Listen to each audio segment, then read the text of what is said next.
You know, when VHSs were very popular in the late 80s, early 90s, from a purchase and rental standpoint, John Carpenter's movies played a big factor in this.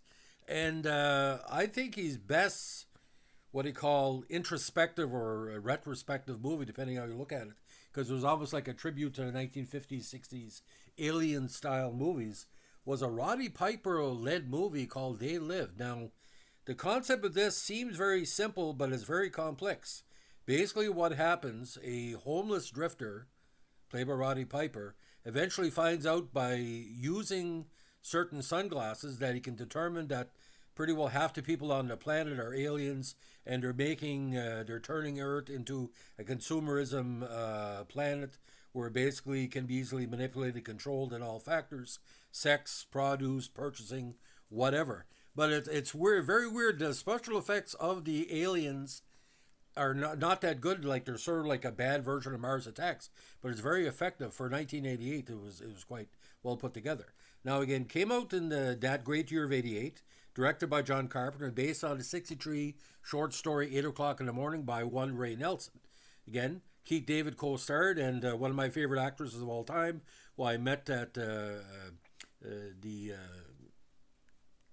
Rhode Island Comic Con a couple of years ago, the beautiful Meg Foster. She has the nicest eyes in Hollywood history, and is a lady true and true. Very, very cool, cool lady, as we say. The film, again, follows an unnamed drifter, played by Piper, eventually called Nada, who discovers through special sunglasses that the ruling class are aliens concealing their appearance and manipulating people to consume, breed, and conform, and also avoid, and to confirm the status quo via subliminal messages in mass media. It could be billboards or magazines or food products. Now, having acquired the film rights to the Nelson Pence short story prior to production of They Live, Carpenter used the story as the basis for the screenplay structure, which he wrote under his pseudonym Frank Armitage. Carpenter had stated that the themes of They Live stem from his dissatisfaction with the economic policies of then U.S. President Ronald Reagan, as well as what Carpenter saw as increasing commercialization in both popular culture and politics, as well as sports and media. Basically, saying Reagan, as a entertainment icon before he became president, was using entertainment or leading the masses to get reelected in '84, which he did. Now, it was a minor success upon release, but made millions and millions and millions of dollars on VHS and later DVD. It debuted at number one in the North American box office. It initially received negative reviews from critics who lambasted the social commentary, writing, and acting. However, it later gained a cult following and experienced a significantly more favorable critical reception. It is now regarded many as one of Carpenter's best films. The movie has also entered the pop culture lexicon, notably having a lasting effect on street art, particularly that of Shepard Fairey. Now, again, came out November 4th, '88, and was not say a big Christmas hit, but well put together for the season. Now, a homeless drifter, again played by Piper, the greatest probably Canadian heel in wrestling history, the Rowdy Scout, was credited as Nada in the screenplay, comes to LA in search of a job. While out in the street, he sees a street preacher warning that they have recruited the rich and powerful to control humanity. Because on most street corners in the '80s, you would see somebody, the world is coming to an end, they're taking over. But this street preacher is telling the truth. Nada finds employment at a construction site, is befriended by his black co-worker Frank, who invites him to a shantytown soup kitchen led by a man named Gilbert. That night, a hacker takes over TV broadcasts, claiming that scientists have discovered signals that are enslaving the population and keeping them in a dreamlike state, and that the only way to stop it is to shut off the signal at its source. Those watching the broadcast complain of headaches. Nada secretly follows Gilbert and the preacher to a nearby church and discovers them meeting with a group that includes the hacker. He sees scientific equipment and cardboard boxes inside, and Nada is discovered by the blind preacher and escapes. Now, the shantytown and church are eventually destroyed in a police raid in the same night, and the hacker and preacher are beaten by riot police. The following day, Nada retrieves one of the boxes from the church and takes a pair of sunglasses from it, hiding the rest in a trash can. Nada discovers that the sunglasses make the world appear monochrome, but also reveal subliminal messages in the media consume, reproduce, and conform. I can't say what's all shown, but it looks like the no name style product, the white box product of the 80s. Now it's a yellow box, but that's what I think it was based on. Kind of the no name that also was referred by Johnny Rotten, PIL. The glasses also reveal that many people are actually aliens with skull-like faces. And when Roddy goes into a store and tells a certain customer, I can't repeat what he said, but you're fucking ugly. It's amazing because he's playing Roddy Piper as the character, like he's Roddy Piper but not Roddy Piper. Now, when he mocks an alien woman at supermarket, she alerts on her aliens via Dick Tracy style wristwatch to get him captured. Nada leaves, but is confronted by two alien police officers. He eventually kills them and steals their weapons. Nada enters a bank when he sees that several employees and customers are aliens, and of course that's the great line which we all remember. Uh, I am here to kick ass and chew bubblegum, and I'm all out of bubblegum. So that really sums it up right there. Now, the next day, excuse me, again, he kills the cops and believes they're weapons.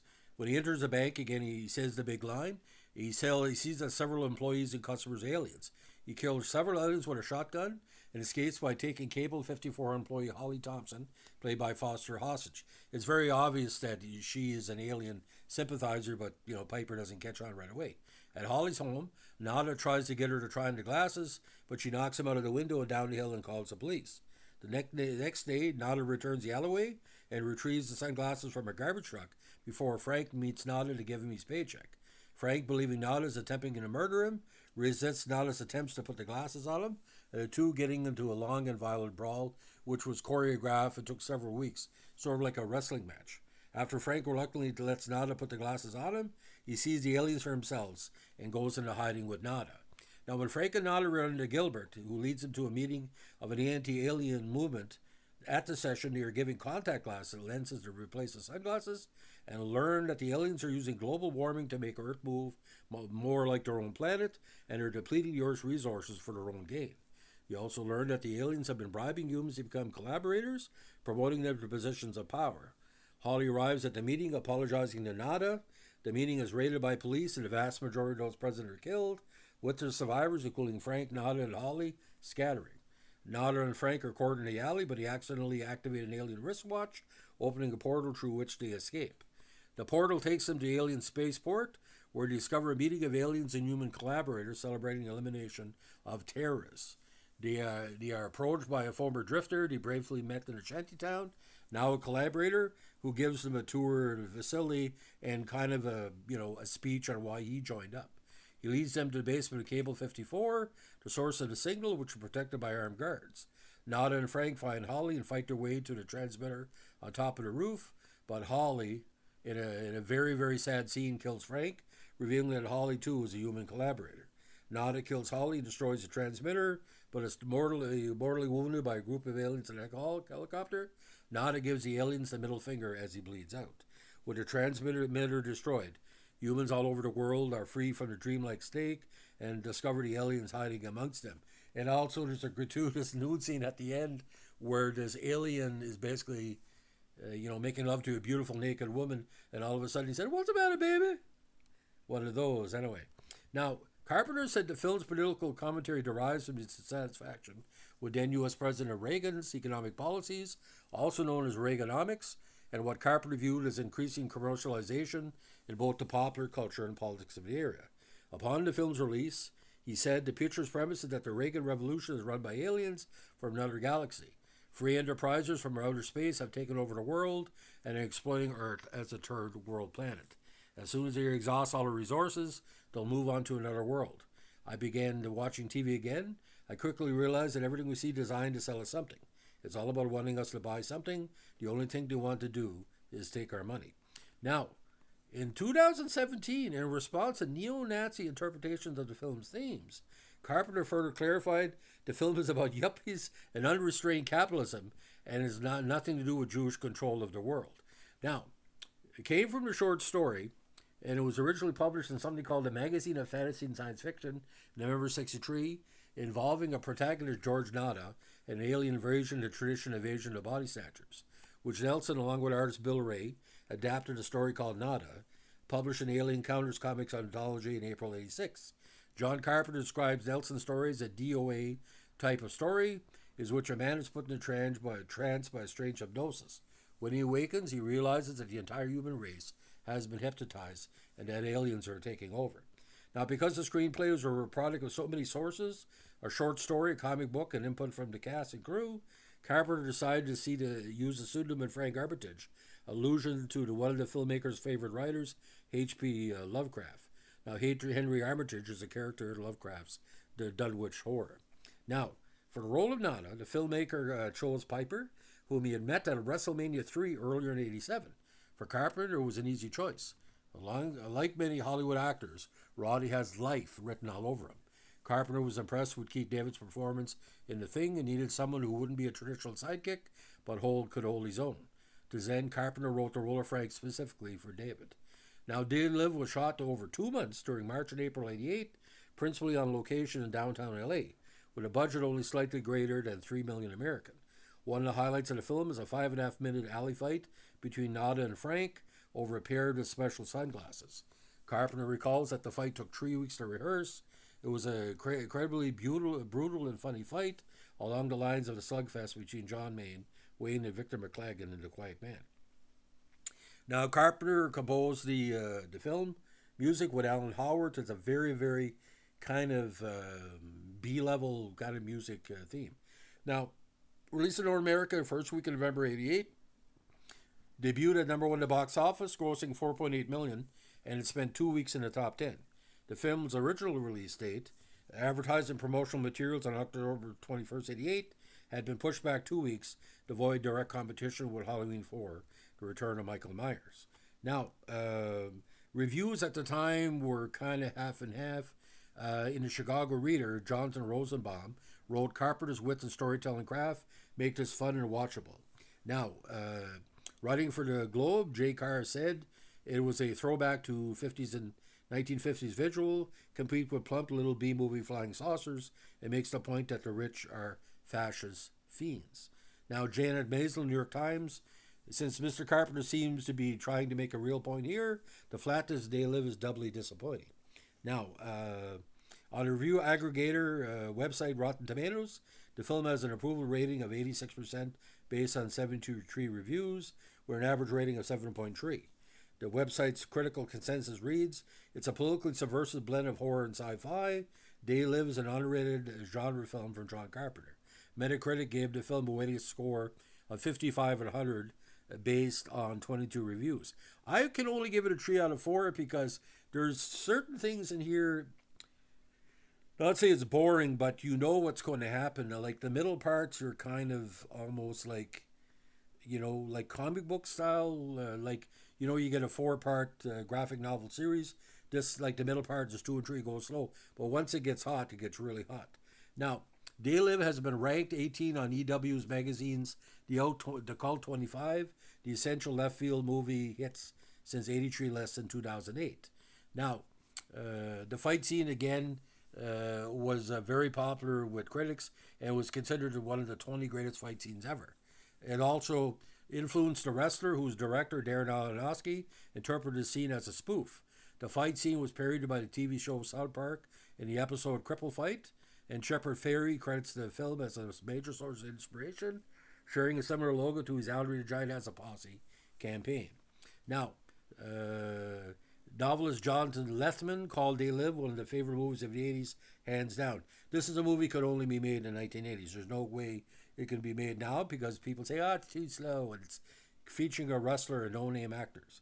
Now, Green Day has paid homage to Day Live in their music video for Back in USA from the album's for greatest hits, God's Favorite Band. The film, again, was selected in the Venice Classic section at the 75th Venice International Film Festival in 2008. Now and again, the big line, of course, say it along with me, I have come here to chew bubblegum and kick ass. and of all of bubblegum. It's too bad John Carpenter wouldn't say what type of bubblegum it was. He could have said, I am here, come here to chew double bubble or bazooka and kick ass, but I'm all out of bazooka. Might be like a double entendre, right? Now, one of the biggest late 1980s release on VHS by MC Home Video, but Korolko was also involved, so our late great movie theater was all movie studio was also involved. It was also released on DVD by Universal in 2000, one of the early DVD hits. Now, the film was released on Blu-ray on March 2nd, 2012 by the French company Studio Canal, and Shout Factory in 2012 put out a collector's edition of the film on both DVD and Blu-ray. Now, in 2014, in a multi-pack, they released They Live along with The Thing, Village of the Damned, and Virus as part of the 4-movie Midnight Marathon pack Aliens. Now, the collector's edition by Shout Factory came in 2021. Now, I think why They Live stands out because it is a movie that maybe is a last gasp of criticism of the Reagan era, because it's not a hard stretch to know that because the 84 election was pretty well 99% Reagan. I think Mondale only won D.C. in his home state. Pretty well people were walking around the days. But see, Roddy Piper wasn't the abject heel he was in the late 70s into the 80s, like the cucaracha, playing Mexican anthem heel. Roddy Piper, and probably the greatest natural actor ever to come from Saskatchewan. One of Bret Hart's family, a distant cousin, allegedly. But Roddy Piper makes it. But like I said, it's not really a performance.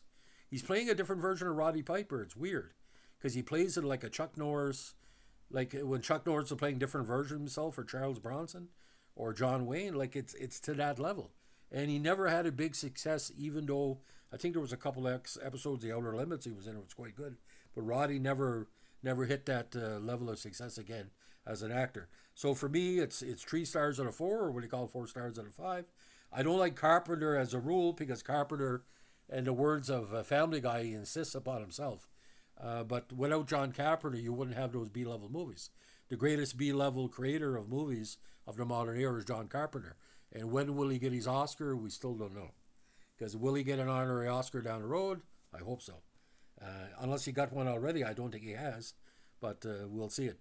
But Roddy Piper's performance is worth 2 of those stars. And to me, I like Meg Foster because she's not hard to look at. She's not like what do you call a well-built lady, but she's sexy as hell. If you ever meet Meg Foster in person, she's a very, very, very warm, as we say in Canada, a warm person. You would easily fall in love with her if you give her a chance. Those husky eyes anyway. So she's done so many good roles, it's hard to keep up. Maybe only her and Barbara Hershey are comparable for the diversity of roles they've done throughout the years. She really enjoyed our talk we had about Ticket to Heaven, which was one of her favorite movies she was a part of, and also the Jim Jones movie. She was tremendous in that. So, ladies and gentlemen, if you like what you're doing here with our movie tribute podcast, let us know with a like, comment, subscribe, or share.